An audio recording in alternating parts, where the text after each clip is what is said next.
कह रहे हैं गला घोट दिया। जिस आदमी को 28 साल तक पुलिस नहीं पकड़ पाई सामने से, उसने खुद आगे से आत्मसमर्पण किया है, उसको कह रहे हैं कि वो छोटा सा बच्चा गला घोट के मार देगा। ये पुलिस प्रशासन और इन सब के अंदर की जेल की मिलीभगत है, अन्यथा उस आदमी को मार नहीं सकता कोई भी। जो खुद प्रशासन के सपोर्ट में कैसे मार देंगे? आज तक ऐसी कोई गतिविधि नहीं है इतने सालों में जगन जी की जिससे उनके ऊपर ये कह सकते हैं कि वो आदमी अपराधी है। जिस आदमी ने अपराध का रास्ता छोड़ दिया, सरेंडर कर दिया, ये पुलिस प्रशासन के भाई साहब हमारे सामने खड़े हुए हैं। आप सबको ट्रेनिंग दी जाती है हथियार चलाने की, जगन जी के सामने तो हथियार नहीं चला पाए उस टाइम में जब वो उसमें थे, दस्यु के टाइम में। आज हमारे को कह रहे हैं कि जगन जी को उन्होंने कैसे मार दिया सिक्योरिटी जेल में, कैसे हमारे लोग सुरक्षित रहेंगे ये बताओ आप। प्रशासन कह रहा है हम आपके साथ आप लोग कहाँ हो? आज सुबह से एक आदमी की डेड बॉडी वहां रखी है, ये बच्चा तरस रहा है, ये समाज यहाँ बैठा है। आप भूल गए इस समाज को। मैं राजपूत समाज से हूँ, ये गुर्जर समाज से। आप इस समाज को भूल गए जिसने पटड़ियां उखाड़ के सरकार को नाके चढ़े चुबा दिए थे। मत तरसाओ इनको और मत परेशान करो हमारे को। आप लिमिट क्रॉस करोगे तो हम वही पटरियां, वही रास्ता, ये वही समाज है जो पटरियां आपको दिखाने में टाइम नहीं लगाएगा। आप यार,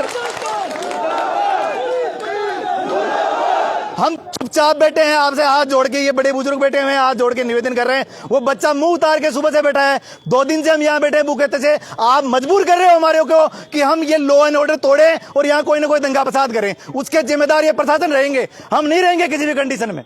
आप मजबूर कर रहे हो कि हम जनता को यहाँ इकट्ठी कर रहे हैं। हम तो ये सोच रहे हैं भाई गिने चुने जो लोग यहाँ इकट्ठे हैं वो प्रशासन हमारी बात मान ले। हम जायजबाजी तो कह रहे हैं, हम ये तो कह रहे हैं कि हमारे को कोई अवार्ड दे दो।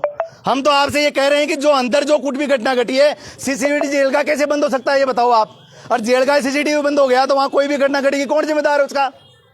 आप ये कह रहे हो उस आदमी ने नाश्ता किया, उस आदमी का दुपट्टे चढ़े। यार 6 फुट का आदमी, वो 4 बलूत का बच्चा, में से कोई भी 2 रेपट चेपेगा उसके और वो सीधा हो जाएगा। आप बात को, वो बच्चा कैसे मार देगा उस आदमी को, 6 फुट के आदमी को? सोचने वाली बात है। और जिस आदमी का जिगरा इतना, जिसको 28 साल तक पुलिस प्रशासन नहीं पकड़ा, उसको कैसे गला घूट के मार देगा?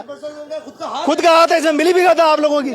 इसलिए मेरा आपसे निवेदन है, पुलिस प्रशासन से, अधिकारियों से हाथ जोड़ के निवेदन है भाई साहब। हम फिर कह रहे हैं आपको कि हमारे को कोई भी तरह की पटड़ियां उगाड़ने पे, न्यूसेंस करने पे, कोई दंगा फसाद करने पे, ये जनानी करने पे आप लोग मजबूर नहीं करें। शांति प्रिय तरीके से हम बैठे हैं। हमारी जो जायज मांगे कि सीबीआई जांच, वो जो आसाराम भाई कह रहे हैं उन सब की बातों को तरीके से, भाई हम यही तो कह रहे हैं, न्याय संगत बात। संविधान में न्याय मांगने का लोकतंत्र में अधिकार है, वो न्याय मांग रहे हैं हम आपसे। इसलिए हाथ जोड़ के निवेदन है प्रशासन से, जो भी यहाँ प्रशासन के अधिकारी मौजूद है, कि कृपया आप जाओ और अपने उच्च अधिकारी को अवगत कराओ कि मत करो हमारे को परेशान है, हमारे देर की सीमा की परीक्षा मत लो आप। हाथ जोड़ के आप सभी से निवेदन है।